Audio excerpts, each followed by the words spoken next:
dampak kebijakan AFTA terhadap industri tekstil dan pakaian. Dosen pengampu Daivina Ajnita Apriani Naimi, SM MBA. Kelompok 4, 1. Cici Novianti. 2. Ervina Nurul Azizah. 3. Tangguh Hertanto. 4. Iqbal Sukmono. 5. Franky Ferdiansyah. 6. Arkananta Dia AP. Pendahuluan.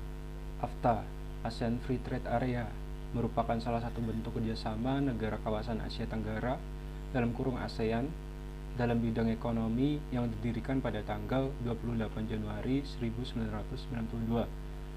Suatu kerjasama diperlukan untuk meningkatkan kesejahteraan perekonomian suatu negara. Dalam framework Agreement on Comprehensive Economic Cooperation between the ASEAN and People's Republic China kedua pihak setuju akan melakukan kerjasama di dalam bidang pertanian, teknologi, informasi, pengembangan sumber daya manusia, investasi, telekomunikasi, industri tekstil, perbankan, keuangan, transportasi, pertambangan, energi, perikanan, kehutanan, produk-produk hutan, dan sebagainya.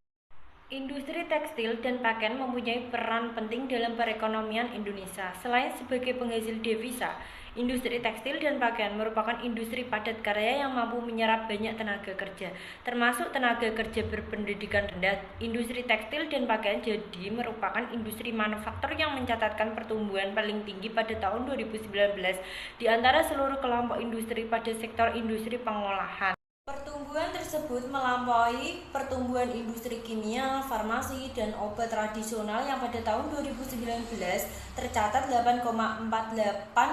Sebelumnya pada tahun 2018, industri tekstil dan pakaian tumbuh sebesar 8,73% dan pada tahun 2017 tumbuh sebesar 3,83%. Dengan pertumbuhan tersebut, peranan industri tekstil dan pakaian menghasilkan devisa dan menyerap tenaga kerja. Industri tekstil dan pakaian menjadi salah satu sektor prioritas dalam mengembangkan Making Indonesia 4.0 dengan fokus utama untuk menjadi produsen. Industri tekstil dan pakaian dinilai sudah semakin kompetitif di dalam kancah global yang memiliki daya saing tinggi. Hal ini karena didukung oleh struktur industri yang sudah terintegrasi dari hulu ke hilir. Tantangan global industri tekstil dan pakaian. Yang pertama yaitu ada persoalan perdagangan bebas atau Asia Free Trade Agreement atau AFTA. Dalam pengambilan keputusan AFTA diperlukan kehati-hatian dan kecermatan. Jika industri dalam negeri kurang siap, maka akan mengancam produk tekstil dalam negeri. Yang kedua yaitu ada ketergantungan industri dalam negeri terhadap berbagai bahan baku dan mesin impor yang memerlukan penyitaan dalam berbagai pendekatan. Yang ketiga ada fluktuasi mata uang yang bisa menimbulkan risiko penurunan nilai ekspor atau menaikkan nilai ekspor. Menguatnya rupiah tinggi dapat menurunkan keuntungan eksportir atau sebaliknya. Yang keempat ada terjadinya krisis keuangan di kawasan atau negara tujuan ekspor yang berpotensi mengurangi permintaan barang baik yang langsung terkena krisis maupun negara-negara yang terkena dampaknya. Yang kelima ada persoalan daya saing juga menjadi tantangan global mengingat erat kaitannya pada pertarungan harga produk tekstil dan pakaian di mancanegara.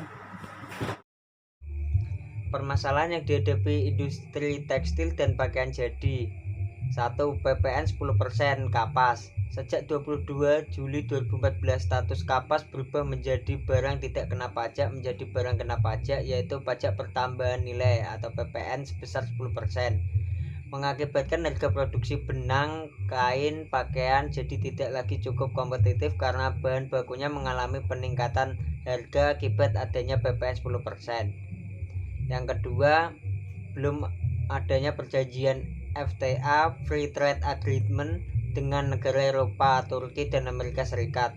Hal ini menyebabkan biaya masuk ke negara-negara tersebut relatif tinggi dibandingkan dengan negara-negara yang mengikat perjanjian FTA sehingga mengurangi daya saing di negara tersebut. Yang ketiga, masalah energi, pembiayaan, produktivitas, daya saing, ketenaga kerjaan, dan regulasi.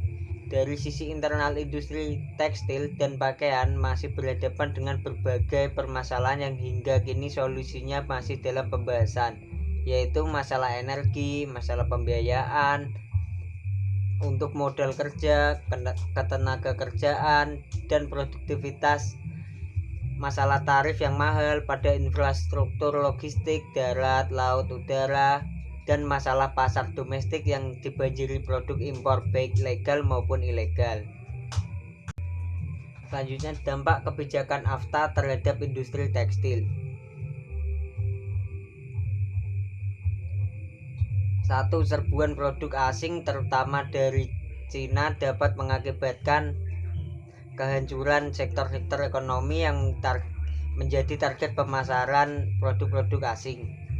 2. Pasar dalam negeri yang diserbu produk asing dengan kualitas dan harga yang sangat bersaing akan mendorong pengusaha dalam negeri berpindah usaha dari produsen di berbagai sektor ekonomi menjadi importir atau pedagang saja. Contoh, harga tekstil dan pakaian Cina lebih murah 15% hingga 25%. Yang ketiga, karakter perekonomian dalam negeri akan semakin tidak mandiri dan lemah karena segalanya bergantung pada negara asing dan sektor-sektor vital ekonomi dalam negeri juga sudah diraba dan dikuasai negara asing.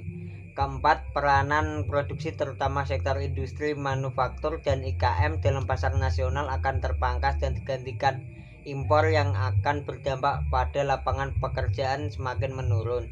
Kelima, lonjakan masuknya barang Cina mulai membludak. Keenam, produk batik sebagai produk khas Indonesia mulai bersaing dengan produk Cina. Kesimpulan, industri tekstil dan pakaian memiliki struktur yang kuat, mulai dari sektor hulu atau industri serat, sektor antara, industri benang dan kain, serta sektor hilir, industri pakaian jadi, yang terintegrasi dan memiliki keterkaitan yang kuat antara satu sektor dengan sektor yang lainnya. Peranan industri tekstil dan pakaian terhadap perekonomian cukup besar, yaitu sebagai penghasil devisa maupun kemampuan dalam menyerap tenaga kerja yang cukup besar, terutama di sektor hilir. Selain itu, juga berperan dalam penyerapan tenaga kerja yang cukup besar.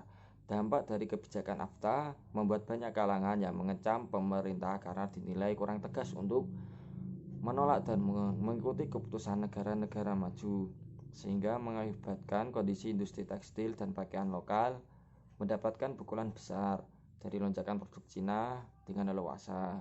Daya beli masyarakat yang rendah disertai lonjakan produk dari Cina yang menawarkan harga lebih murah dibandingkan produk lokal membuat pengusaha tekstil dan pakaian yang bangkrut, dan hal ini diiringi dengan maraknya pemutusan hubungan kerja atau PHK.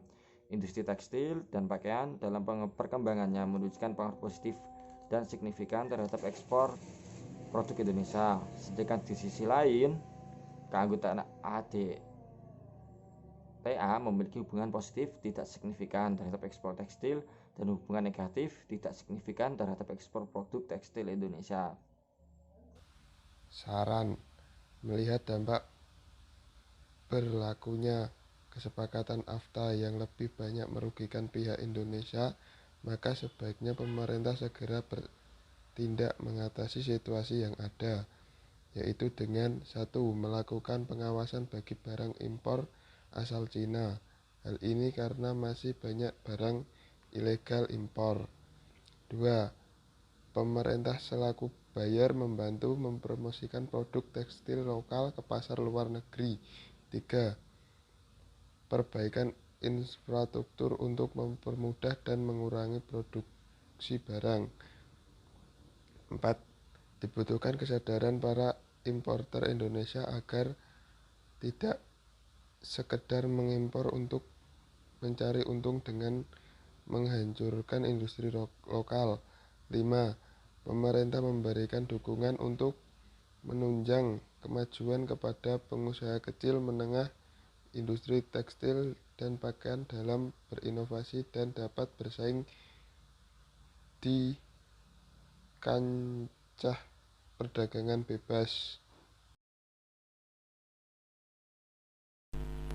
Terima kasih. Jika kawan-kawan ingin bertanya, silahkan bertanya di forum diskusi. Terima kasih.